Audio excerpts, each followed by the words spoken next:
Saudara pendengar, pagi hari ini kita akan berbincang-bincang tentang antisipasi dan tindak lanjut permasalahan sosial. Kami ingatkan di awal kepada Anda untuk bergabung bersama kami di line telepon kita di 0811 5012 304.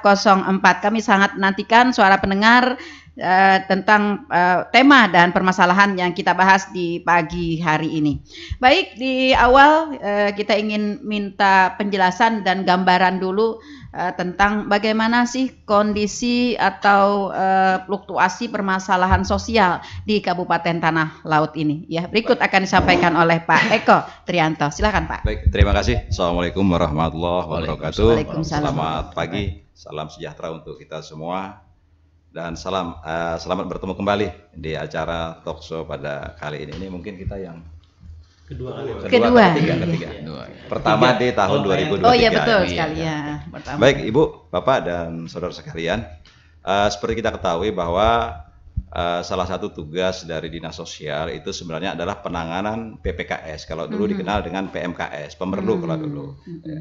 Nah, jadi seperti kita tahu juga bahwa sebenarnya PMKS atau PPKS ini ada 26 jenis. Tetapi dari 26 jenis PMKS itu yang menjadi SPM kita sesuai dengan Permendagri itu hanya 5. Itu yang pertama adalah penanganan disabilitas, lansia, kemudian gepeng pengemis, kemudian anak terlantar dan kebencanaan. Jadi mungkin kita agar ini lebih terfokus kita mengarah yang ke arah ke SPM kita saja dulu. Memang seiring dengan perkembangan waktu, dengan adanya kondisi geografis wilayah kita, ini yang tren mungkin sekarang lebih banyak terjadi adalah kebencanaan. Walaupun sebenarnya masalah kebencanaan yang terjadi di akhir hari ini dan di awal tahun ini belum sampai dilakukan penetapan tanggap darurat. Gitu. Tetapi ini tetap menjadi, kalau kita katakan bencana juga bisa, tapi sebenarnya lebih dikatakan ini masih sebagai musibah. Gitu. Dalam rangka untuk mengantisipasi dari terjadinya hal-hal yang seperti ini, yang kami lakukan di Dinas Sosial adalah kita telah membentuk tim reaksi cepat. Kita lakukan pembentukan tim reaksi cepat, di mana tim reaksi cepat kita ini sudah bekerja sama dengan BPBD, juga dengan PMI. Nah, sehingga jika suatu ketika terjadi kebencanaan, misalnya ini banjir. Nah, tugas kami adalah dengan paskanya. BPBD melakukan evakuasi, melakukan pendataan. Dari hasil pendataan kondisi di lapangan yang dilakukan oleh BPBD, kita saling bersinergi laporan itu. Kemudian kita mengambil keputusan bersama-sama apakah ini segera kita lakukan pembukaan dapur umum atau seperti apa. Karena kita adalah pasca sebenarnya, dan kita hanya untuk penyediaan permakanan sebenarnya paskanya. Kalau evakuasi kita hanya dengan membantu melalui tagana kita. Nah, misalnya yang terjadi di akhir tahun tadi ini cukup merumitkan kita, dan awal tahun itu di mana anggaran kita kan belum keluar. Sementara penetapan tanggap juga tidak ada. Nah, itu kita sempat bingung karena kita kan tidak diizinkan untuk melakukan buffer stok masih, sehingga kita memberanikan diri, kita coba saja dulu untuk bahan masak kita coba. Yang penting kita mencoba sosialita. Ternyata waktu itu sosialita kita memang nggak bisa masih. Nggak apa-apa, saya pikir yang penting barang ambil dulu. Barang ambil dulu. Kalau ternyata nanti juga nggak bisa sosialita, kita justifikasi saja kan gitu. Justifikasi saja. Ya, alhamdulillah. Harus berani ya Pak Eko ya. Kita harus ambil keputusan bahwa ini warga jangan sampai lapar. Betul. Jangan sampai lapar. Nggak lapar, ambil barang dulu. Yang penting kita lodging ke sosialita, kita pesan barang kita ambil, kita ambil. Kalau ternyata nanti nggak bisa, kita justifikasi kan gitu. Akhirnya waktu itu hari Kamis lah ya, kita jawabnya kemarin ke Kamis, kita ambil data sama kawan-kawan berapa perkiraan. Waktu itu 800-an ya. Karena kita saat itu berkoordinasi nggak hanya dengan BPBD, ternyata para camat, lurah yang ada di Plehari kita kumpulin, kita konsolidasi di Dinas Sosial karena alhamdulillah ruangan kita cukup lebar kan. Akhirnya kita putuskan kita masak bersama-sama PMI, membuat dapur umum di teras Dinas Sosial saat itu. Ternyata sore perkembangannya jadi beda. Yang direncanakan 800 kita minta masak 1000, itu ternyata data yang masuk hampir 2.000. Masya Allah, 2 kali lipat. Iya. Masalahnya bagaimana tuh Pak mengatasi? Kita menulis surat minta ke DKPP tambahan beras waktu itu, tambahan beras. Di samping kita pembelian lewat sosialita yang saat itu agak sebenarnya salah kami. Iya. Salah. Cuma demi agar kita bisa segera masak, kita lakukan saja, kita ambil saja waktu itu. Akhirnya kita masak waktu itu dan kerjasama dengan pihak kelurahan, kecamatan. Akhirnya kita hanya memasak dengan PMI, BPBD bersama-sama kami berkolaborasi dengan relawan. Kemudian yang membagi ke wilayah-wilayah itu dibantu oleh para relawan. Kemudian penunjuk jalan kemana titik-titiknya masak ini itu dipandu oleh para lurah. Tetapi ternyata kan kami juga masak di dinas sosial ini tidak sanggup dengan kebutuhan seperti itu. Akhirnya kita tanya di mana titik-titik yang mungkin siap untuk membuka dapur umum. Nanti sedikit-sedikit lah kita bantu logistiknya dari anggaran kita. Dan akhirnya kemarin untuk Karang Taruna, oke, kata lurahnya kami nggak usah dikirim barang masak dulu. Kami masak sendiri, bantu aja kami logistik itu untuk Karang Taruna. Kemudian pelihari juga ada beberapa titik kemarin yang masak sendiri, kami bantu logistik. Dan alhamdulillah juga kemarin informasinya di samping bantuan logistik dari anggaran pemerintah daerah, itu ada bantuan dari para dermawan kemarin. Nah, ini yang berkaitan dengan kebencanaan seperti banjir. Tapi kan namanya bencana ini tidak hanya banjir, bisa juga puting beliung dan kebakaran. Iya, betul. Ada beberapa kemarin yang puting beliung ya Pak ya. Iya. Yang berkaitan dengan hal-hal seperti ini, tim reaksi cepat kami tetap ini yang berjalan dulu. Jadi begitu kami dapat informasi tetap kami satu pintu. Kami tidak mau ada data-data lain. Kami tetap menggunakan data-data yang disampaikan oleh BPBD supaya nanti tetap sinkron. Betul. Begitu BPBD menyampaikan, lalu kita akan berkoordinasi dan sepakat biasanya. Misalnya ada puting beliung. Nah, kami langsung berkoordinasi, BPBD sendiri, kemudian kami, dan PMI biasanya kami. Jadi kami sudah berkolaborasi, dan nanti sepakat kita keberangkatan start di mana. Gitu. Apakah di BPBD, apakah di Dinas Sosial, apakah nanti kalau PMI biasanya gabung ke kita. Nah, itu titik awal, kalau misalnya ada terjadi puting beliung, atau kebakaran. Kalau kebakaran, kami malah ternyata kadang-kadang ini melibatkan dari kawan-kawan di Dukcapil.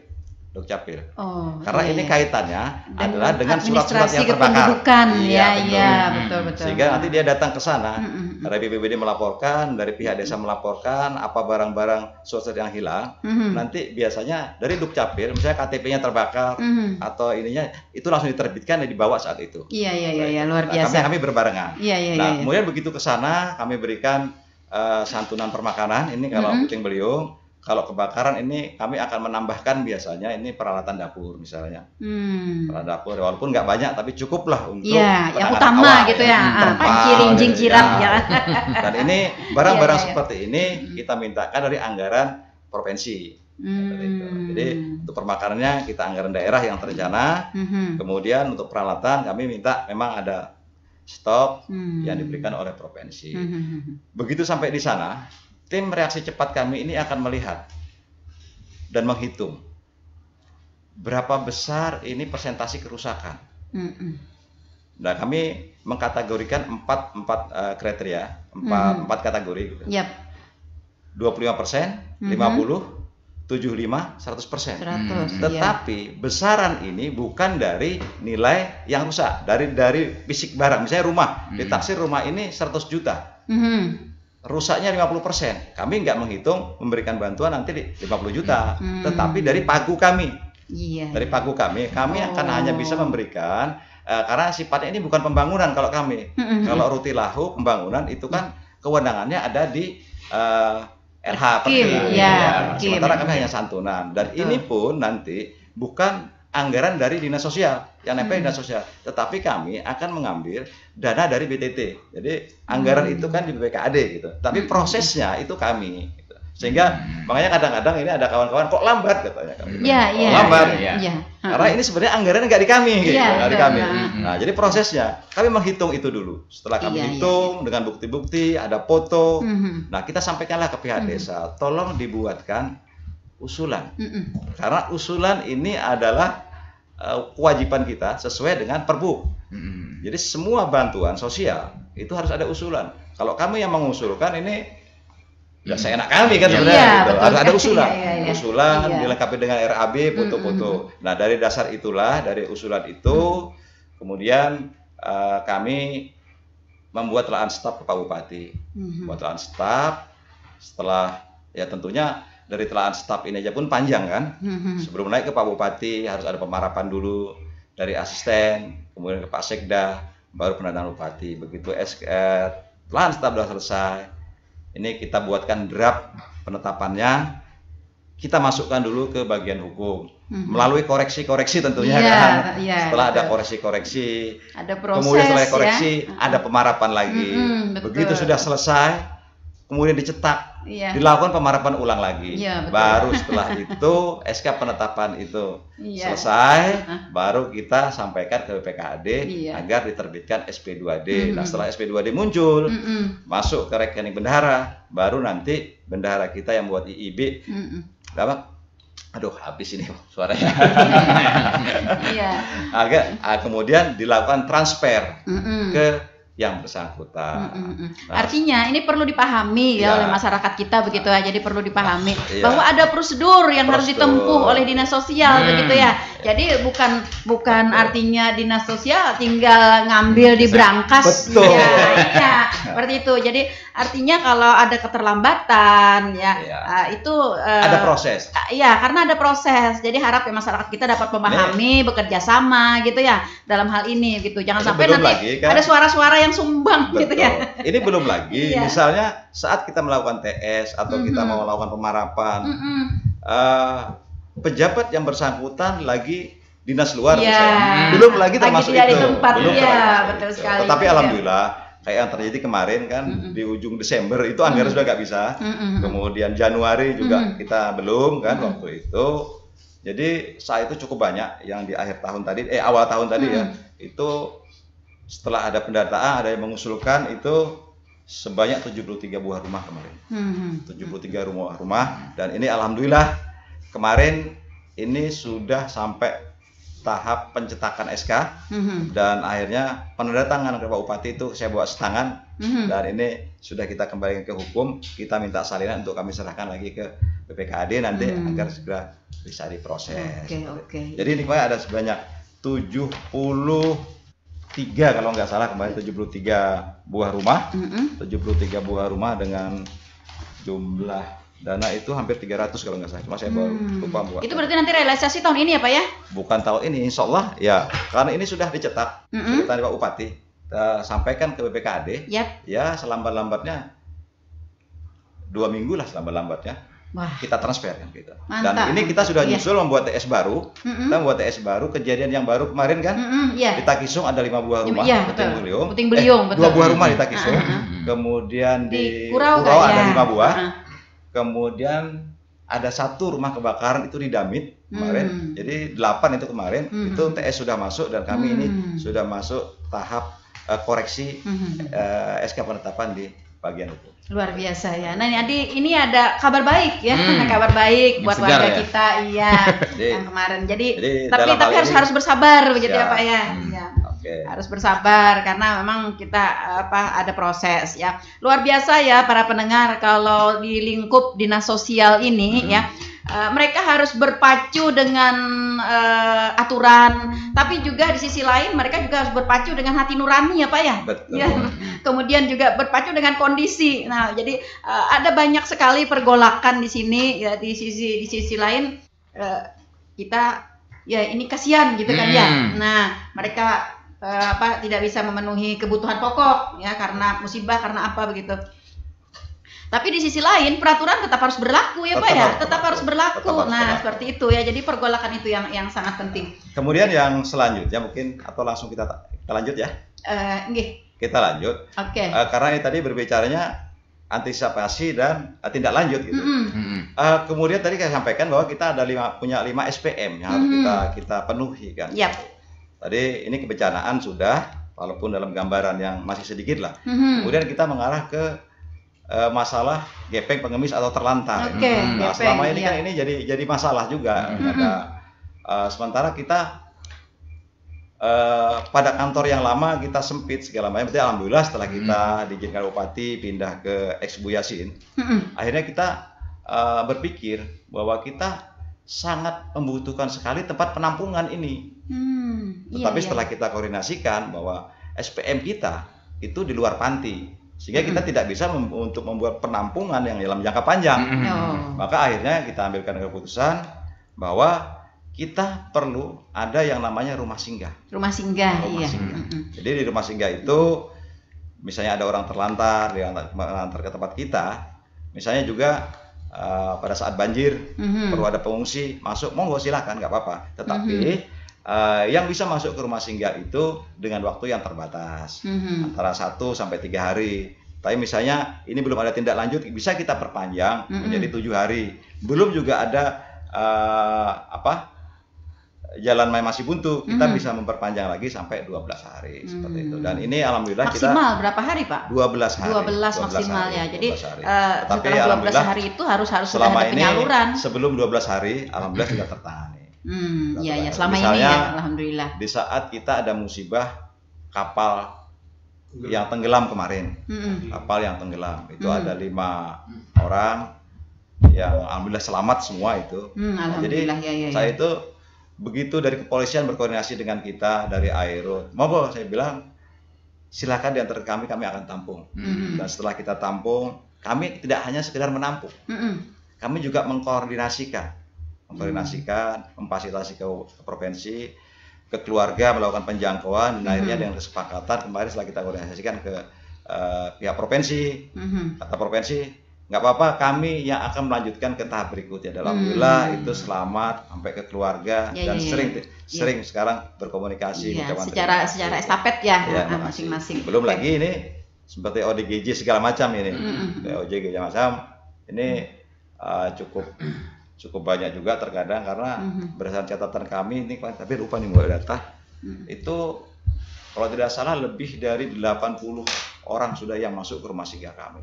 Ada orang yang terlantar, nenek-nenek, dan yang terakhir kemarin juga. Oke, ya kita sapa dulu pendengar kita, Pak. Halo, suara pendengar, selamat pagi. Pagi, Bu. Waalaikumsalam. Waalaikumsalam warahmatullahi wabarakatuh. Pak Haryanto, apa kabar pagi hari ini? Bagus, Bu, sehat, cerah. Alhamdulillah. Pagi, Mas Eko. Pagi. Pak Eko, sahabat saya. Siap. Sobat ternyata. Ada Pak Yayan juga. Pak Yayan gak disapa. Pasti melihat dong beliau. Dia live Facebook. Enggak, ini apa? Saya kira Ami tadi. Lindung soalnya yang di-shot di Facebook itu Pak Eko aja gitu. jadi Lindung gitu. Artisnya soalnya. Iya, yang pemeran satu utama. Iya, yang satu nggak kelihatan. Gantian Pak Tapi kalau lu lihat itu perlu kopi itu, Bu, Pak Eko, Bu. Lebih. Makanya itu ya, biasanya gitu. Si Peri kada paham harusnya siapin kopi. Kalau ngundang narasumbernya dari dinas sosial tuh kopi aja. Siap. Oke, kembali ke fokus, Bu. Siap, ke tema ini. Jadi ini kan Pak Eko ya, kita udah mulai tahun yang banjir yang tahun berapa itu ya. Nah, saya lihat kan bulannya bulan Desember, Januari, Februari kan. Sedangkan itu dana kan masih sakit-sakitnya lah bahasanya kan. Nah, peran pihak ketiga gimana itu Pak Eko? Kan bisa tuh diantisipasi misalnya nih ada dana yang mengendap dulu. Maksudnya kan bencana ini di tahun-tahun di bulan-bulan yang sama gitu. Nah, di kita ini kan ada CSR kan. Nah, CSR itu gimana sampai di mana tingkat ke CSR itu? Yang kedua masalah di dinas sosial ini kayaknya lebih lebih dominan di lapangan gitu loh. Di lapangan. Terus BPBD apakah kita mengacu ke BPBD atau gimana BPBD yang Badan Penanggulangan Bencana itu yang membedakan itu ya kan. Yang ketiga masalah rumah singgah. Masalah rumah singgah nih kalaunya kada dibatasi kira-kira banyak Bang yang anak singgah. Bisa pian jadi sana singgah juga. Masih, Waalaikumsalam. Waalaikumsalam warahmatullahi wabarakatuh. Terima kasih Pak Aryan. Oke, ditanggapi Pak Har dulu Pak, atau masih ada suara pendengar kita nih? Ada. Dulu. Iya. Tampung dulu. Kita tampung ya, mungkin nanti kalau ada yang sama gitu ya permasalahannya. Ini ada suara pendengar kita juga, ada Pak Hamidi di Sungai Riam ya. Betakun lah Pak, kayak apa ciri-ciri atau perhitungan rumah masyarakat yang tidak mampu yang bisa mendapatkan bantuan bedah rumah atau bantuan lainnya. Nah, nih ya. Itu Pak Hamidi di Sungai Riam, kemudian Pak Sulis di Plehari. Di wadah kita nih, adakah Pak rumah singgah? Nah kan Pak, ya rumah singgah atau rumah penampungan bagi pengemis musafir jauh. Nang kaya apa di daerah, nang kaya di daerah lain. Nah seperti itu Pak, ini rumah singgah ya. Oke. Yang berikutnya ada Haji Sahmili di Bati-Bati. Ya Pak Haji, ya selamat pagi. Apa kabar pian pagi hari ini? Maaf, adakah program dari Pemkab melalui Dinas Sosial ini dalam menyikapi anak-anak putus sekolah? Oke. Karena ekonomi yang tidak mampu, apakah ada programnya membantu anak-anak yang putus sekolah ini? Terima kasih. Iya, oke. Ya, ada 3, berarti ada 4 orang Pak. Sambil dengan dibantu Pak nanti Haryanto. Iya. Oke, silakan. Baik Ibu. Pertama mungkin kita tanggapi dulu dari Pak Haryanto tadi. Pertama tentang peran pihak ketiga. Sebenarnya kita sih sangat ingin sekali untuk melihatkan mengikut sertakan pihak ketiga ini agar bisa berperan, karena memang dalam pelaksanaan pembangunan itu harus ada sinergi antara pemerintah, masyarakat dan pelaku usaha. Sebenarnya seperti itu. Tetapi meskipun demikian kami tentunya harus berhati-hati, jangan sampai nanti apa yang kita lakukan itu berbenturan dengan hukum. Misalnya kita langsung minta ke pihak ketiga, ini kan nanti jadi ilegal gitu. Kecuali memang ini memang kondisinya benar-benar darurat dan ada penetapan tanggap darurat, karena itu belum, kami tidak berani melakukan itu. Mengenai CSR ini kita memang lagi proses kemarin di Bapeda, dan sebenarnya ini kita sudah masuk dalam tahap sosialisasi, di mana untuk CSR ini sebenarnya mengatur memang Bu, ini aturannya di Permensos sebenarnya. Kalau selama ini kan kita nggak tahu bahwa CSR itu sebenarnya di mana pengaturannya. Sebenarnya itu pengaturan dari CSR itu diatur dalam Permensos. Di mana bahwa pelaku usaha itu, tapi bunyinya bukan CSR sebenarnya, isinya sama, tapi bunyinya itu menjadi tanggung jawab sosial gitu. Tanggung jawab sosial pelaku usaha. Nah, di Permensos itu ada amanat bahwa pelaku usaha itu wajib melakukan tanggung jawab sosialnya. Itu baik di dalam organisasi maupun di luar organisasi. Di dalam organisasi itu meliputi karyawan sendiri maupun masyarakat di sekitar wilayah kerja. Ring 1. Kerja. Anggaplah ring 1. Tapi bunyinya di wilayah kerja. Kemudian di luar itu secara nasional dia juga punya tanggung jawab. Nah, kemarin kita sudah beberapa kali rapat di Bapeda, kita berkeinginan bahwa tanggung jawab sosial ini yang di dalam organisasi ini jangan dicampuri. Jangan dicampuri, jadikanlah itu hak prerogatif mereka. Tetapi yang di luar ini tadi, yang secara nasional, itu kita berharap itu bisa dilakukan melalui mekanisme pemerintah, gitu, sehingga jadi terdaftar. Sehingga kita menjadi tahu. Nah, agar kita bisa menjadi tahu seberapa besar sih sebenarnya keterlibatan pihak ketiga ini di dalam membantu masyarakat, itu harus ada catatan, harus ada pelaporan. Pelaporan itu harus dicatat di forum CSR. Tetapi selama ini kita karena terlupakan, siapa ini yang melakukan pembinaan?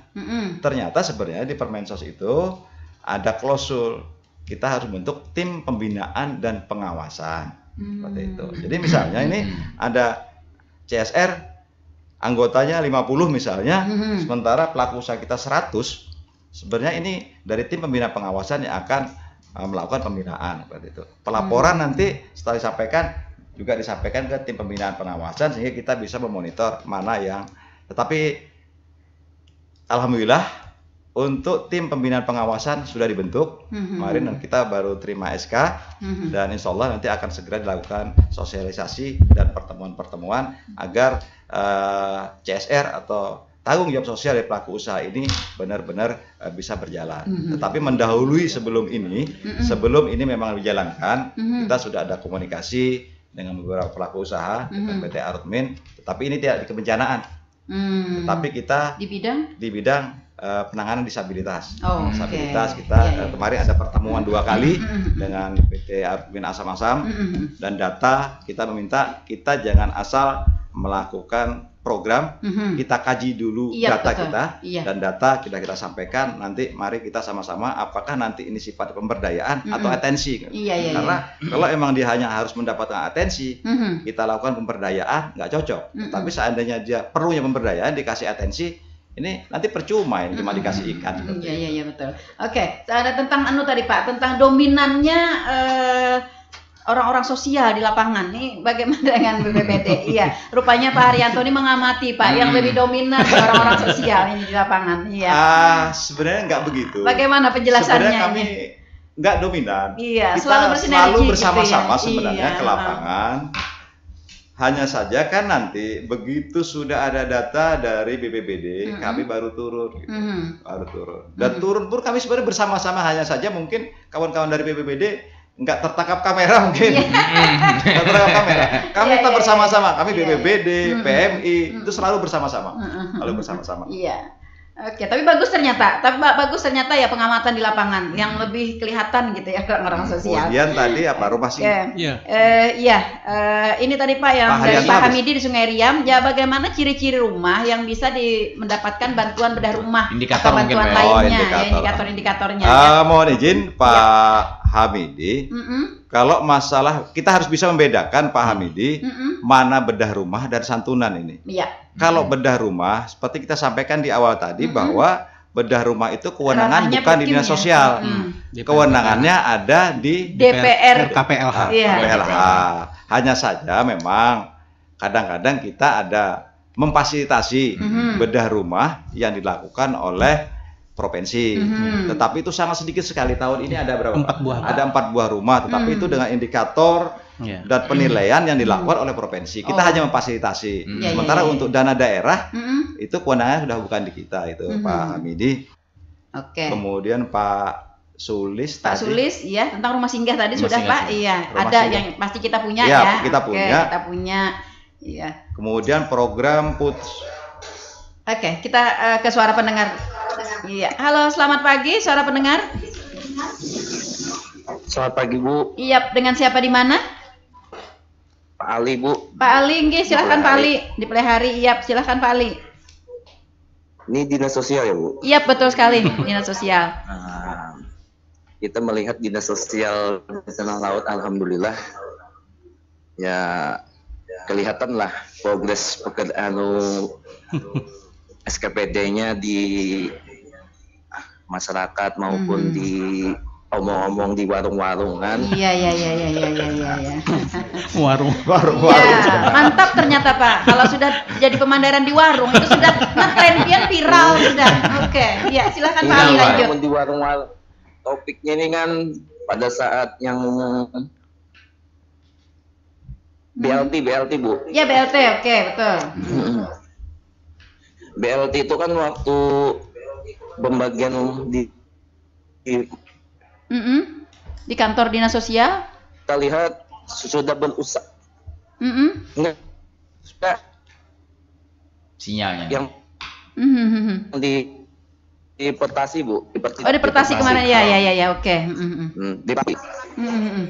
Itu kan kayak kalau melihat di netizen Facebook kan mengatakan ada orang pakai mobil Pajero, mobil apa mewah nih, ngambil bantuan BLT kan. Akhirnya kan dinas sosial kan banyak dibully kan. Ternyata netizen. Ya. Oke. Ternyata. Nah itu kan pembagian itu dipisah di kantornya dinas sosial kan. Yang baru ternyata kemarin. Masyarakat akhirnya tahu. Oh ternyata yang BLT di dinas sosial itu memang terarah dan benar-benar orang yang dapat sesuai dengan kriterianya. Sasaran. Kalau Ternyata waktu dipetasi kemarin itu, nah ada bagian pedagang dan lain-lain. Nah, itu. Ya. Saya sangat salut dengan di sosial bisa meminimalisir. Saya salut dengan dinas sosial bisa meminimalisir. Artinya kan tanggapan-tanggapan masyarakat yang di luar itu kan, artinya kan data-data yang ia dapat itu memang bisa dipertanggungjawabkan. Iya, betul. Oke. Itu poin pertama yang sudah dianukan oleh dinas sosial. Yang kedua di Facebook juga kita melihat, kita amati di Facebook juga kan tentang apa orang-orang terlantar yang tidak tidak diharagu. Apakah betul benar-benar ada diurusi oleh dinas sosial? Dan ternyata kita pantau. Betul ternyata betul, ya Pak Ali ya. Itu kan memang betul. Apakah hanya sekadar kita yang takutnya nih kan suaranya swear di luar, ternyata di dalamnya nah, tapi kita konfirmasi ternyata memang betul apa yang dikeluarkan di media tentang Facebook dinas sosial tentang itu ini kan dikonfirmasi ke dalam ternyata memang kan ada sekarang kan SKPD itu kan yang hanya itu dia kan bekesah wownya di luar padahal di dalamnya tuh ibanya tuh lanjut. Jadi kita sangat dengan adanya dinas sosial dengan tempatnya sudah representatif untuk mengurus dan lain-lain. Betul. Jadi mudah-mudahan tingkatkan pelayanan. Jangan lagi ada bahasa dinas sosial itu yang dulu sempat ada di Facebook yang jam 1 orang berurusan tahu Jepang jam siang. Ternyata kan ada orangnya aja lah. Urusan ya, karena kan ada orangnya aja. Jangan ada kayak itu lagi. Semangat lah dinas sosial. Siap. Oke. Terima kasih Pak Ali. Terima kasih. Assalamualaikum. Waalaikumsalam warahmatullahi wabarakatuh. Nah Pak, ini satu lagi nih tanggapan masyarakat nih terhadap dinas sosial ya. Ternyata memang benar-benar pengamat ya. Iya, pengamat ya. Kita butuh ya orang-orang seperti ini untuk dapat kita mengevaluasi juga, Pak. Prinsipnya begini juga, Ibu. Jangan-jangan ini Pak Ali ini yang kemarin. Jadi memang kami saat awal Pak saat awal kami menerima di Facebook. Memang ada melihat di Facebook seperti yang disampaikan tadi jam 1 belum ada orang di pelayanan kosong. Tetapi saat itu begitu kami mendapat informasi itu, kami langsung rapatkan. Kami langsung rapatkan saat itu dan kita ambil keputusan bahwa karena kita 5 hari kerja kan, untuk pelayanan itu tidak ada istirahat. Akhirnya. Jadi pada prinsipnya seandainya memang kami ada kritikan, saran-saran, monggo silahkan. Kami tidak apa-apa. Justru kami terima kasih itu demi untuk perbaikan kami. Dan alhamdulillah dengan adanya kritikan itu kemarin, pelayanan kami sekarang nggak ada jam istirahat, hanya petugasnya yang gantian. Iya. Kita tahan dulu untuk suara pendengar karena kita masih ada beberapa pertanyaan dari kawan-kawan. Sebentar Ibu ya. Yang belum kita jawab tadi Pak. Yang ketiga tadi Pak dari Pak Sahmili di Bati-Bati Pak. Nah, bagaimana penanganan anak putus sekolah? Untuk penanganan anak putus sekolah itu kita sebenarnya bisa memfasilitasi, Bu. Kita bisa memfasilitasi untuk kita kirim ke ke panti, Bu. Panti. Dan nanti kalau memang ada yang seperti ini, monggo segera dikoordinasikan ke kami. Ke kami bisa ditemui nanti Pak Henry. Jadi kami memang bisa, bahkan tidak hanya anak yang putus sekolah yang miskin sebenarnya. Anak yang mau sekolah juga ya, tapi tidak mampu mungkin. Bisa. Nanti tapi bukan kita yang membiayai, kita akan memfasilitasi. Betul. Dan di sana setiap tahun itu ada. Ada di Banjarbaru misalnya untuk wanita-rawan sosial. Sebenarnya itu kita akan memfasilitasi. Cuman selama ini yang terjadi, para wanita-rawan sosial itu banyak yang daftar. Begitu tahu bahwa ini pelatihannya lama 6 bulan.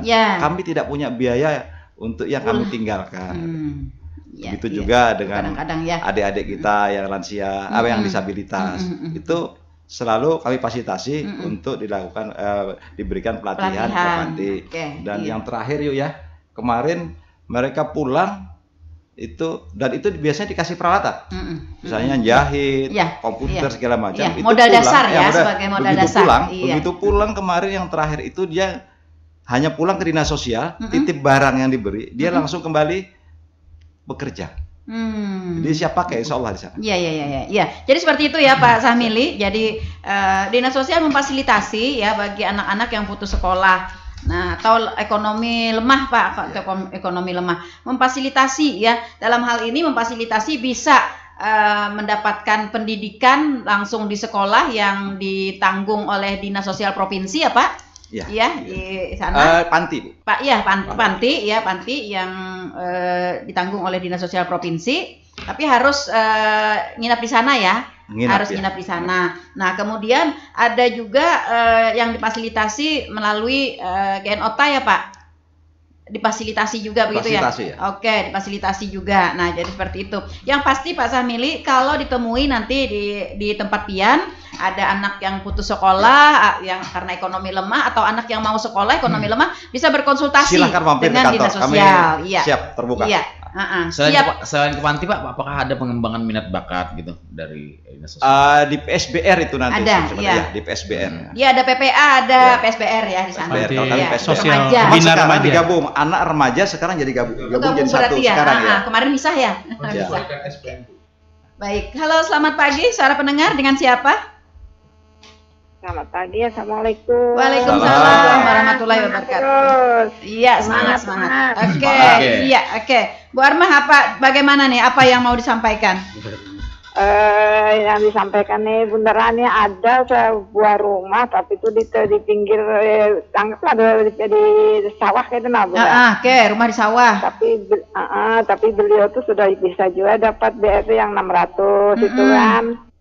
Apakah bisa itu rumahnya bisa direhab lagi itu nah. Meminta dari dinas sosial. Oke. Iya. Rumahnya Bunda di Pumaan ya, kalau banjir memang kebanjiran gitu nah. Iya. Orangnya yang tinggal ada berapa orang di sana Pak Bu Armah? Memang itu ada rumahnya tuh ada anaknya tuh yang satunya yang maaf aja pas sebelumnya anaknya tuh satunya tuh nggak waras gitu kan. Ada gangguan gitu loh Bunda. Kerjanya kalau yang mamanya tuh kerjanya ada ya di sawah kerja itu. Terus tapi kalau suaminya tuh ada kerjaannya kerja gitu Bunda. Terus anaknya ada ikut kuliah di Politeknik, tapi yang ikut gratis itu loh. Kalau nggak gratis mungkin nggak bisa juga Bunda. Iya betul. Kondisi rumahnya bagaimana di sana tuh? Iya, kondisi rumahnya tadi katanya memprihatinkan. Rumahnya tuh di tengah sawah, udah kalau masih wan hakun udah pati ulung bawa masih wan pian. Kena. Oke, dapat dipahami Bu Armah. Oke. Iya, cuma itu aja apakah bisa gitu nah. Iya, betul. Oke. Terima kasih Bu Armah informasinya. Terima kasih banyak Bunda. Semuanya sukses semangat semuanya ya. Semuanya. Iya. Assalamualaikum. Jawaban lagi. Oke. Waalaikumsalam warahmatullahi wabarakatuh ya. Ini informasi. Jadi sejauh mana memang sudah pernah dapat BLT ya, tapi mungkin ini sudah menjadi fokus atau sudah masuk data nih di dinas sosial. Nih yang mau nanggapi saya ke Pak Yamini nih, bagaimana Pak Yamini? Oke, makasih Bu. Jadi terkait Rutilahu atau rumah tidak layak huni ini kan sebenarnya Bu artinya kebalikan daripada rumah yang layak huni gitu ya. Jadi rumah tidak layak huni artinya rumahnya itu sebenarnya standar strukturalnya itu tidak kuat gitu ya, tidak andal. Kemudian rumahnya tidak sehat. Ya, nah ini sekalian menjawab dengan Hamidi ya. Iya, Pak Hamidi tadi. Dan yang paling ini rumahnya itu membahayakan gitu Bu. Membahayakan itu artinya ada angin ribut sedikit rubuh kan menimpa orang lagi kan itu membahayakan artinya. Nah, dalam hal ini Kementerian Sosial melalui Dinas Sosial Provinsi Kalimantan Selatan Bu, itu kewenangan provinsi Bu ya. Sekarang menjadi kewenangan provinsi, ada namanya program Rutilahu, rumah tidak layak huni. Nah, kalau kewenangan kabupaten itu bedah rumah namanya Bu. Dan sekarang dominannya diambil oleh DPR KPLH. Dinas Sosial memfasilitasi aja mungkin memasukkan data begitu ya. Cuma untuk mendapatkan program Rutilahu yang meskipun dari provinsi ada syarat-syarat tertentunya juga Bu yang harus dipenuhi. Jadi yang pertama itu pertama jelas mereka harus fakir miskin dulu Bu ya. Fakir kategorinya masuk tadi. Dan terdata dalam DTKS, harus terdata dalam DTKS. Itu yang pertama. Kita belum ngecek ya orang ini apakah terdata belum atau belum. Betul sekali Bu. Kalau misalnya belum terdata itu bisa diusulkan melalui desa Bu, agar keluarga tersebut bisa didaftarkan menjadi, ada syarat-syaratnya lagi nanti Bu. Yang kedua, belum pernah mendapatkan rehabilitasi sosial sebelumnya. Jadi kalau dia sebelumnya sudah pernah mendapatkan BLT katanya sudah pernah. Nah itu menjadi pertimbangan juga Bu. Karena sifatnya ini kalau bantuan sosial ini adalah pemerataan lah gitu. Kalau saya sudah dapat dia tidak lagi. Salah satu dari sekian banyak bantuan sosial begitu ya. Kemudian yang ketiga, memiliki kartu keluarga, artinya identitas ini jelas Bu. Jelas, Nah ini yang lebih penting lagi Bu, karena ada beberapa contoh kasus rumahnya itu memang tidak layak huni, tapi tidak bisa kita berikan intervensi karena ternyata bukan rumah sendiri atau tidak berada dalam tanah kepemilikan sendiri. Nah, kayak yang Bapak di Pahumaan tadi, misalnya contoh, jangan-jangan rumah itu di atas Pahumaan orang. Nah, ada kita temukan yang di Bajuin itu rumahnya itu malah di tengah sawit. Tapi itu alhamdulillah bisa kita berikan intervensi karena yang punya tanah menghibahkan tanahnya. Nah, jadi terkait retail house seperti itu Bu. Makasih. Jadi untuk yang apa yang disampaikan oleh Bu Armah tadi nanti akan kita tindak lanjuti ya Pak ya. Siap. Untuk diketahui apakah nanti memenuhi persyaratan atau tidak begitu ya. Siap. Atau mungkin kalau melihat seperti ini tadi apa yang bisa kita berikan begitu ya? Apa yang bisa berikan? Karena ada tadi yang tidak sehat gitu ya di dalam situ begitu ya. Ada banyak permasalahan ya di dalam sana. Oke, baik, saya ke Pak Yayan nih, Pak Yayan, Pak Sekretaris. Tadi kan ada pernyataan dari Pak Ali tadi nih, ya. Dulu katanya berurusan jam 1 keadaan orangnya. Iya. Padahal di sisi lain kan masyarakat nih butuh pelayanan yang cepat begitu. Apa saja sih Pak jenis-jenis pelayanan yang ada di dinas sosial itu Pak? Terima kasih. Selamat pagi pemirsa sekalian. Baik, saya akan menyampaikan jenis-jenis pelayanan yang ada di dinas sosial. Karena masyarakat kita, warga kita tanah laut umumnya ini banyak yang melakukan pelayanan, minta layani di dinas sosial. Karena sesuatu hal yang terkait dengan persyaratan kadang-kadang minta data di dinas sosial, sehingga perlu rekomendasi dari dinas sosial. Betul, oke. Ada 15 pelayanan yang ada di tempat kita melalui sistem layanan rujukan terpadu. Jadi kita ada punya sistem, ya ada 15. Saya sebutkan satu-satu ya supaya masyarakat ini mengetahui. Yang pertama itu adalah pembuatan BPJS penerima bantuan iuran rekomendasi. Nanti artinya keluarnya kita rekomendasi. Ini untuk seluruh warga tanah laut. Kemudian yang kedua mundur dari BPJS Mandiri. Bila ada yang tidak mampu, warga kita yang tidak mampu untuk membayari, itu pindah ke PBI yang iuran ini. Ini juga rekomendasi kita. Dibuatkan rekomendasi. Kemudian surat keterangan terdaftar di TKS. Jadi warga masyarakat kita ini minta bahwa kita ini masuk ke tidak di TKS. Karena biasanya untuk KIP kuliah, anak yang ingin KIP kuliah itu harus ada terdaftar. Jadi kita membuatkan surat keterangan aja bahwa yang bersangkutan itu terdaftar di TKS. Yang disebut oleh Pak Yamini tadi ya. Kadang-kadang juga ada minta subsidi listrik itu. Betul. Itu harus ada di TKS. Jadi kita buatkan surat keterangan bahwa yang bersangkutan terdaftar di TKS. Kemudian surat keterangan mendapat bantuan sosial. Ini kadang-kadang juga masyarakat ini ada persyaratan ini yang diminta. Apakah pernah mendapat bantuan PKH, bantuan BPNT. Nah, jadi kita buatkan surat keterangan bahwa yang bersangkutan ini pernah mendapat bantuan ini. Karena mungkin ada keperluan tertentu yang harus memuat itu. Iya, betul. Oke. Kemudian selanjutnya adalah layanan rumah singgah yang tadi disebutkan oleh Pak Adis. Kita ada layanan rumah singgah. Cuma kita tidak mungkin menerima semua orang yang seperti yang tadi yang ditanyakan, nanti semua orang datang. Syarat-syarat yang utama nih Pak untuk siapa saja yang bisa menyinggahi rumah itu. Yang paling jelas adalah yang orang bermasalah sosial. Artinya ada permasalahan sosial, umumnya orang terlantar, umumnya ada yang tadi ada kebanjiran, umumnya kan ada masalah dalam sosial. Bukan berarti umumnya orang yang mungkin Sarki Bini boleh lah. Boleh lah. Pokoknya ada pelarian. Itu rumah perlindungan. Kemudian yang selanjutnya Bu, ada registrasi tanda terdaftar di Karang Taruna. Jadi ada desa-desa yang mempunyai Karang Taruna itu kita registrasi di tempat kita. Registrasinya aja bahwa sudah terdaftar di tempat kita. Ini kadang-kadang untuk desa-desa. Kemudian penggalangan uang atau barang Bu, itu ada izinnya sebenarnya. Ada rekomendasi dari kita. Tidak mesti minta-minta di jalan tanpa ada rekomendasi. Asal turun aja gitu ya. Itu harus ada rekomendasi dari kita. Ada izin. Kemudian pendirian lembaga kesejahteraan sosial anak LKS. Ini mungkin ada panti asuhan, masa yayasan yang ingin mendirikan ini harus kita minta rekomendasi ke kita. Kemudian ada adopsi anak. Adopsi anak juga rekomendasi dari kita.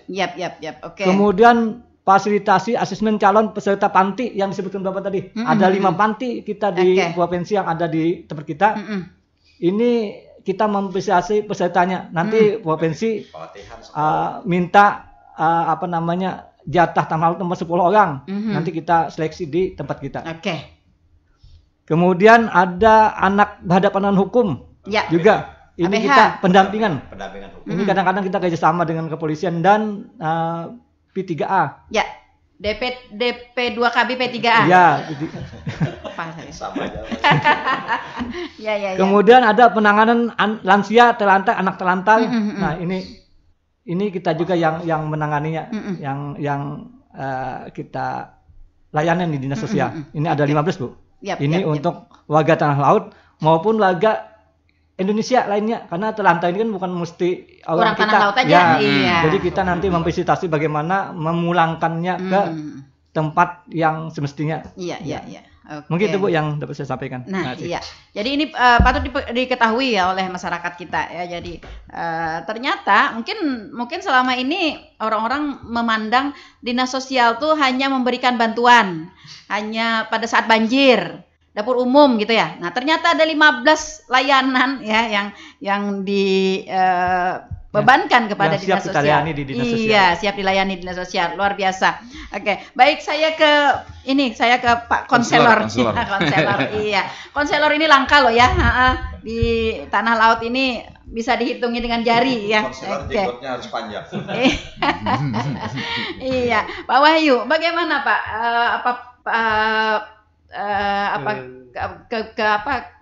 Kebijakan kita begitu dengan kawan-kawan atau saudara-saudara kita yang penyandang masalah sosial ini ya berkaitan dengan kepentingan konselingnya. Kalau ini Bu, kita kan sekarang ini ada rumah singgah. Rumah singgah ini sekarang kita fokuskan, kita arahkan. Makanya kita sekarang ini pun rumah singgah setelah penetapannya nanti, setelah itu kita akan merekrut kawan-kawan dari perawat maupun psikologis ataupun kesejahteraan sosial. Sehingga nanti di rumah singgah itu kita bisa menyempurnakan apa yang belum sempurna sebelumnya. Jadi setelah itu pun nanti semua permasalahan sosial itu berbentuk yang 26 PMKS itu, salah satunya misalnya ada orang bermasalah atau apa, itu bisa melakukan konseling atau konselornya ada di rumah singgah yang ada di dinas sosial. Setelah itu pun dinas sosial ini lagi membentuk nih Pak Kadis, saran Pak Kadis supaya rumah singgah ini kita penuhi. Makanya kita penuhi apa keperluannya, kesulitannya. Kemarin itu kami kesulitannya karena tidak ada penganggaran sebelumnya. Setelah itu ya dengan urunan, tapi ini harus ada. Karena di setiap kabupaten kota memiliki rumah singgah. Dan dinas sosial itu adalah, dan 5 SPM ini adalah RPJMD kepala daerah. 5 SPM ini RPJMD kepala daerah, sehingga itu keharusan yang dimiliki dinas sosial yang berhadapan frontlinernya langsung, ibaratnya langsung berhadapan dengan masyarakatnya. Daripada mungkin di SKPD lain ya, tapi ibaratnya dinas sosial ini langsung berhadapan dengan masalahnya. Itu yang diperlukan dinas sosial selanjutnya ini, kami mungkin akan berkolaborasi mungkin dengan perguruan tinggi. Mungkin nanti rumah singgah kami akan bisa kami jadikan lab kawan-kawan misalnya dari psikologi Unlam misalnya ke depannya kami ingin merangkai ke sana. Pak Kadis ingin mengarahkan ke sana sehingga ke depannya itu permasalahan sosial ini kan sekarang membanjiri, Bu. Kalau kata bahasa sekarang kekiniannya mental health kan ibaratnya itu. Jadi bahasa-bahasa seperti itu. Bahasa laut. Yang menjadi hal kekinian yang sekarang ini. Dan pembangunan sosial ini kan sekarang lagi rame-rame juga dibandingkan pembangunan fisik lagi rame juga kan ibaratnya. Oke. Pak Wahyu. Selain daripada konseling pada kawan-kawan atau saudara-saudara kita yang berada di rumah singgah, apakah Dinas Sosial juga membuka konseling secara rutin setiap hari? Maksud saya begini, ketika ada misalnya kawan-kawan atau saudara-saudara kita di luar sana gitu ya, yang khususnya dari penyandang-penyandang masalah kesejahteraan sosial ya di luar sana yang tidak di rumah singgah, apakah bisa mendapatkan konseling? Jadi bisa, Bu, bisa melalui mungkin menghubungi by phone ataupun kami ada juga home visit, Bu. Kami melakukan home visit juga ketika ada laporan dari masyarakat ataupun dari pihak desa. Kita akan melakukan home visit, Bu. Kenapa? Jadi kita bisa menyeluruh. Jadi ya menyeluruh melihat secara keseluruhan gitu ya. Jadi komprehensif. Nah, ibaratnya penanggulangan. Jadi bukan hanya kepada klien ya, tapi juga pada keluarganya, lingkungannya begitu. Karena kalau kita berbicara masalah sosial ini, Bu, bukan hanya tentang orangnya, tapi lingkungan dan lingkungan itu adalah membentuk seseorang. Jadi seperti itu bagaimana itu menjadi hal yang harus memang diperhatikan. Artinya Pian punya ruang konseling sendiri gitu ya? Di Dinas Sosial ada ya. Nah, ini iya. Nah, itu dia ya. Saya ingin memberikan penjelasan nih kepada warga masyarakat. Nih, semisal ada kemarin Pak ada keluhan juga dari masyarakat kita. Ya, tiba-tiba masyarakat kita ini menjadi drop ekonominya karena usahanya taruhlah bangkrut begitu. Nah, sehingga dia menjadi down banget gitu ya, down banget. Saya ini mau mengadu kemana gitu. Nah, jiwa saya terguncang. Nah, artinya dalam kondisi seperti ini ya Pak Wahyu, boleh ya? Bisa. Nah, dan kita pun bisa melakukan pendampingan juga kalau dia ingin ke Sambang Lihum. Kan kalau seperti itu bukan hanya konseling tapi lebih ke mentalnya seperti apa. Jadi kesehatan mental. Jadi kita bisa memfasilitasi masyarakat yang ingin ke Sambang Lihum ketika mengalami masalah seperti itu. Oke. Image-nya jangan sampai di Sambang Lihum ini kadang-kadang kita kan image itu tuh. Iya, betul. Layanannya bukan hanya orang yang ODGJ, tapi juga orang yang bermasalah. Iya, perlu juga kita berikan penjelasan juga kepada masyarakat ya bahwa Sambang Lihum itu sebenarnya bukan hanya tempat orang yang terganggu kejiwaannya ya, tetapi ada permasalahan-permasalahan lain yang bisa ditangani di situ ya. Salah satunya juga kemarin yang narkoba ya. Yang juga di situ begitu ya. Jadi kita harus menghapus ya image kita itu. Kalau ingat Sambang Lihum ingat pada orang gila mungkin tapi tidak ya. Jadi posisinya kan ketika seseorang itu mengalami depresi. Kalau bahasanya itu depresi itu pun ada tingkatannya lagi. Ketika masuk depresi berat, baru setelah itu kan mungkin kalau dia sampai ke tahap delusi. Tahap delusi itu dalam artian dia mendengar bahasa atau melihat sesuatu. Nah, setelah tahap delusi itu baru dia larinya ke skizofrenia. Itulah yang disebut ODGJ. Jadi sebenarnya kenapa jadi seperti itu? Karena tidak mampu menyelesaikan masalah yang ada di dalam dirinya, sehingga dia memerlukan orang lain untuk perbantuan itu. Iya, salah satunya konselor gitu ya. Iya, bisa dengan. Salah satunya konselor. Selain konselor juga di Dinas Sosial ada pekerja sosial juga, Bu. Jadi, kalau pekerja sosial kan istilahnya kan secara umum ya. Nah, kalau konselor nih bisa 4 mata soalnya. Ya dari hati ke hati begitu. Itu yang dibutuhkan masyarakat. Itu yang dibutuhkan. Oke, satu lagi Pak, ada suara pendengar kita, ada Pak Humaini di Ketapang ya. Amun pengamen-pengamen di pelai hari ini di data juakah Pak, pina orang luar aja dilihat tuh Pak timbul sakan orang kena orang pelai hari yang image-nya banyak benar anak telantar kayak apa di dinas sosial menyikapi ini? Padahal orang buhan pelihari aman sentosa aja. Nah, Pak, bagaimana Pak? Iya, betul. Iya, terima kasih Pak Humaini. Humaini. Jadi itu memang benar Pak Humaini. Tetapi dalam kaitannya dengan sebenarnya itu bukan pengemis kayaknya. Mungkin yang dimaksud Pak ya, pengemis tingkat 2, Pak. Ini mungkin anak pang ini. Ya, pengamen pokoknya. Iya. Tapi dalam hal ini kita kan harus berbagi kewenangan. Selama anak-anak itu begitu di jalanan ini dianggap meresahkan. Iya. Sebenarnya ini kita harus berkoordinasinya ke Satpol PP. Jadi yang melakukan razia atau penangkapan Satpol PP. Dan identifikasi itu, dulu begitu ya oleh Satpol PP. Satpol PP yang lebih berwenang. Iya, nanti diteruskan kemana begitu ya. Itu memang beberapa kali sudah dilakukan, seperti disampaikan Pak Humaidi benar, bahwa hasil tangkapan-tangkapan yang dilakukan oleh kawan-kawan, termasuk juga emang ada yang pengemis asli ada, ini biasanya mendekati hari-hari besar, mau Lebaran, gitu. Itu emang terjadi. Ada momen-momen tertentu ya. Itu memang ditangkap sama kawan-kawan Satpol. Dan beberapa kali setelah ditangkap dibawa ke kami, tapi setelah di asesmen itu benar Ibu, bahwa mereka bukan orang pelihari. Oke. Nah, dan selama ini tindak lanjutnya kami tidak mau hanya dengan mengembalikan ke lokasi.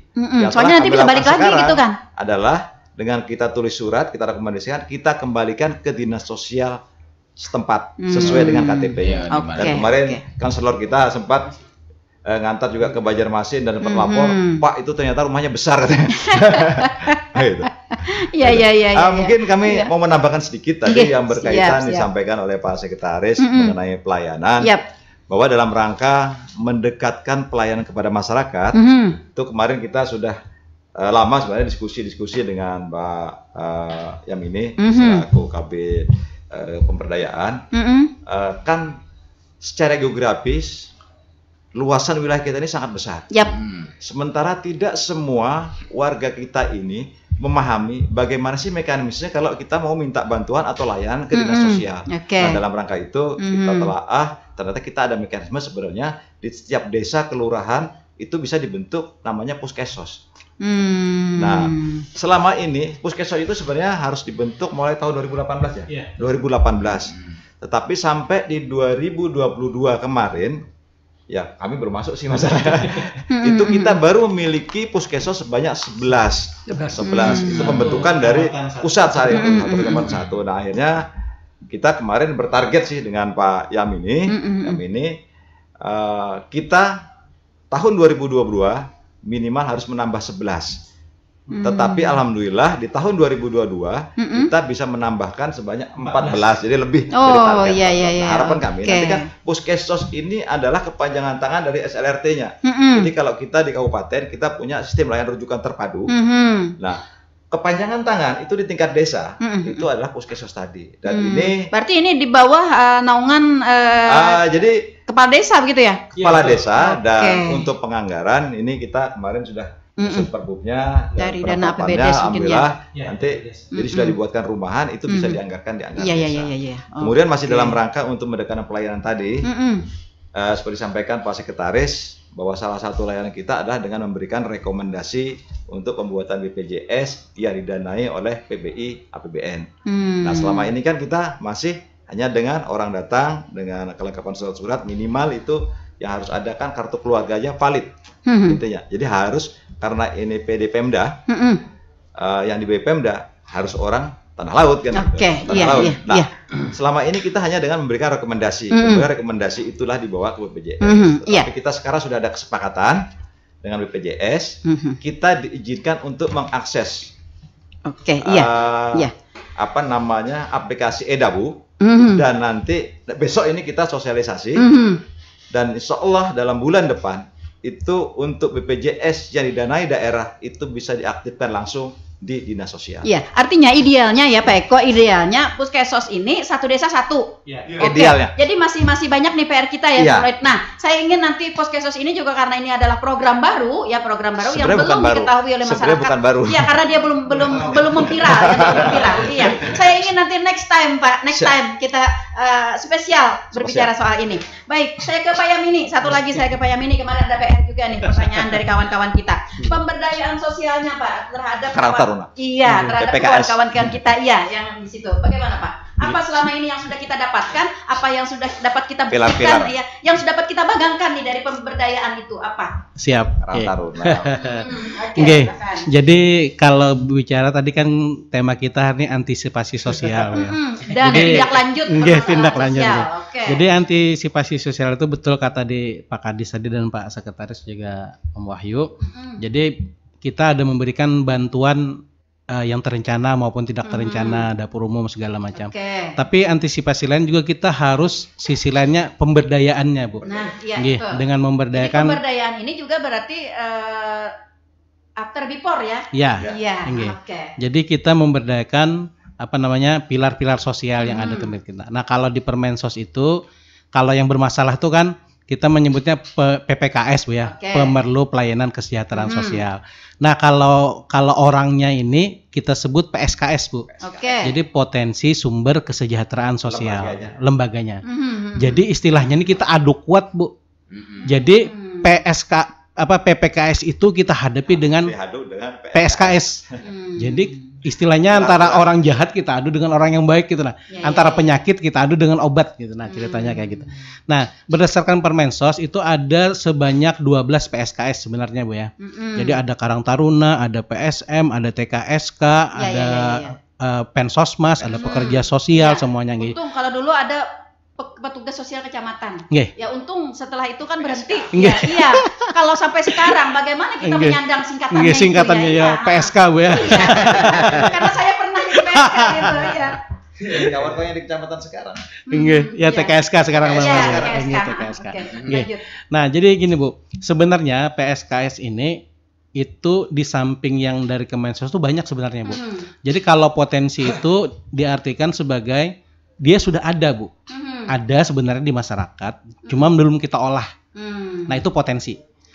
Kalau sumber itu dia ada tapi sudah kita olah. Nah, yang sudah kita olah ini yaitu kayak PSM sudah kita olah karena kita berikan pelatihan, kemudian Karang Taruna juga sudah kita bahkan kita anggarkan, Bu, dalam kegiatan kita ya, PSM, Karang Taruna, TKSK. Nah, kemudian yang baru ini tadi Poskesos ini tadi, Bu. Yang mungkin boleh disebutkan dulu nih Pak Yamini, yang sudah berhasil begitu sudah menjadi sebuah kelompok yang dapat menjadi pilar penanganan sosial di masyarakat ini di mana nih? Karang Taruna misalnya. Nah, alhamdulillah, Bu, dalam seleksi kemarin kita kan mengikuti seleksi tingkat provinsi, Bu ya. Untuk tahun 2022 ini kemarin alhamdulillah PSM kita, Bu, itu berhasil menjadi juara 1 tingkat provinsi Kalimantan Selatan. Alhamdulillah. Alhamdulillah. Kemudian Karang Taruna. Atas nama siapa, Pak? Atas nama Ani, Bu. Jadi PSM itu, Bu. Cowok, tapi laki-laki orangnya namanya Ani. Makanya saya tadi mau nyari PSM Ani. Nah, ini masalahnya, Bu, Ani ini kan namanya nama perempuan, tapi orangnya laki-laki. Masalahnya dia pernah dapat bantuan dari Kemensos. Itu sepatunya sepatu perempuan, Bu, dikasih.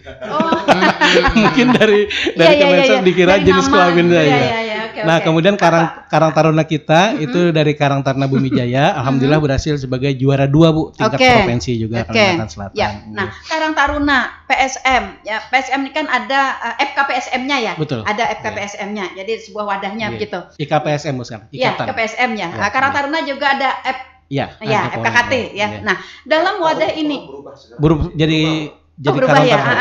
Saya aturan yang dulu ya. Iya, oke. Jadi boleh sekarang kecamatan ada Karang Taruna kecamatan.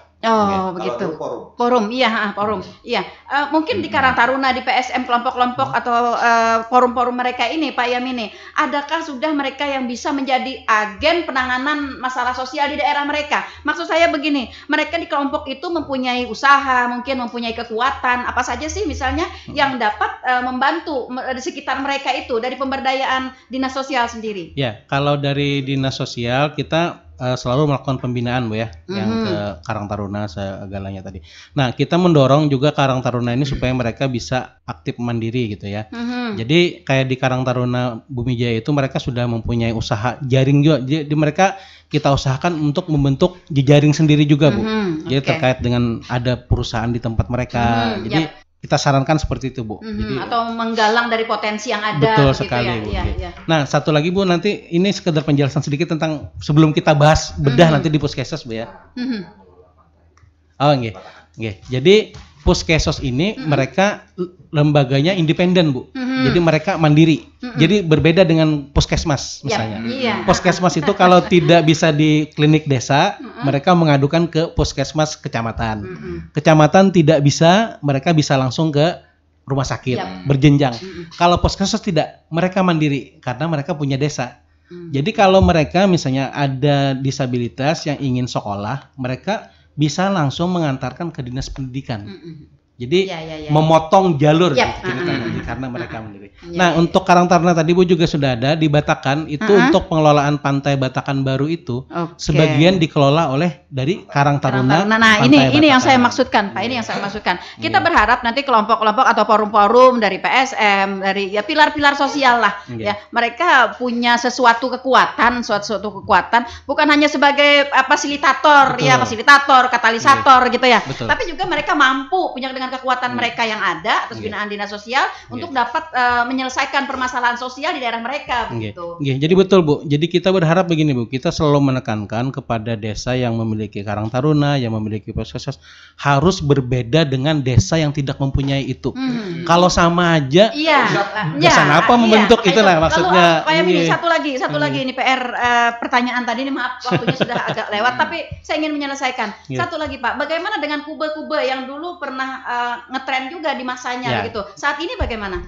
Nah, jadi kalau kube ini, Bu, kemarin kita mau menganggarkan di tempat kita, Pak Kadis ya. Cuman ada permasalahan administrasi, jadi kita pending 2022. Nanti insya Allah 2023 kita usulkan kembali. Nah, kabar baik. Cuma begini, Bu. Dari provinsi pun nih kabarnya setengah baik, setengah tidak, Bu ya. Jadi untuk kube ini kan kelompok, Bu ya. Jadi kelompok itu antara 5 sampai 10 orang. Nah, jadi kesusahannya adalah ketika mengatur orang dalam manajemen kelompok rata-rata, Bu. Nah, kerancakan bubar, Bu, kube ini. Terus terang aja kerancakan bubar gitu. Karena ada petugas pagi misalnya kube sapi, Bu ya. Ada yang motong sapi, mencari rumput segala macam. Bisa koler-koleran gitu nah. Ikam aja jar, aku koler jar. Nah, dari provinsi ini keluar metode baru, formula baru, lebih ditekankan pada perseorangan sekarang, Bu. Web namanya. Jadi usaha ekonomi produktif perseorangan. Jadi lebih kalau perseorangan ini karena milik sendiri, Bu, ada rasa memiliki sendiri, ingin mengembangkan sendiri. Nah, jadi untuk sementara untuk provinsi pun mereka menahan kube, tapi lebih cenderung untuk mengembangkan lagi webnya. Mungkin nanti ini akan lebih fokus mungkin ya. Namun saja perlu nanti dihimpun oleh dinas sosial sendiri. Bagaimana? Jangan sampai nanti sudah dikasih oleh pemerintah begitu perseorangan, setelah berhasil enggan untuk memberikan bantuan kepada yang lain begitu ya. Nah, jadi dari sini maksud kita untuk dapat dihimpun, untuk dapat menyelesaikan permasalahan mereka yang ada di sekitar mereka. Jadi bukan hanya artinya sedikit-sedikit kok dari dinas sosial bukannya. Nah, mereka kan ada di masyarakat kita begitu ya. Kita ini kan ya. Baik, sebenarnya masih banyak. Sebentar, Bu. Bisa nggak, Bu? Jadi gini, Bu, terkait dengan media sosial, jadi salah satu penyebar luasan informasi dari kita, baik penyebar luasan program kegiatan kita maupun menangkap aspirasi dari masyarakat netizen ya. Jadi kita memang sangat mengandalkan media sosial kita, Ibu. Jadi silahkan kepada para pendengar semuanya untuk bergabung di Facebook kita. Ya, Pak Ali tadi sudah bergabung. Itu namanya Dinas Sosial Tanah Laut untuk Facebooknya. Nah, kemudian kita juga memiliki Instagram. Jadi namanya dinsos.tanah.laut. Ya, jadi itu namanya. Jadi Facebooknya Dinas Sosial Tanah Laut, Instagramnya dinsos.tanah.laut gitu ya. Dan ini juga medsos ini kita manfaatkan untuk konselor online gitu ceritanya ya. Jadi ada inbox masuk, ada segala macam. Jadi kita bisa manfaatkan. Dijawab langsung oleh Pak Wahyu begitu ya. Iya. Siapa tahu yang malu mungkin ketemu langsung dengan Pak Wahyu ya. Pertama-pertamanya bisa konseling melalui Facebook dulu ya, melalui IG dulu gitu ya. Oke. Baik, banyak sekali sebenarnya yang ingin kita perbincangkan lagi di pagi hari ini Pak, karena permasalahan sosial ini sejatinya tidak akan pernah habis ya. Seiring dengan perkembangan zaman ia akan terus berkembang. Ia akan terus berkembang. Namun sayang sekali Pak, waktu kebersamaan kita sudah berada di penghujung, dan itu tandanya kita harus bukan penghujung lagi ya, sudah agak lewat ya. Iya, oke. Tapi tidak apa, kita spesial ya rekomendasi. Oke, kita harus mengakhiri bincang-bincang kita di pagi hari ini. Mudah-mudahan apa yang kita perbincangkan di pagi hari ini dapat menambah pengetahuan, wawasan, dan juga partisipasi serta peran serta masyarakat kita untuk penanganan masalah penyandang masalah sosial ya, khususnya di Kabupaten Tanah Laut tercinta ini.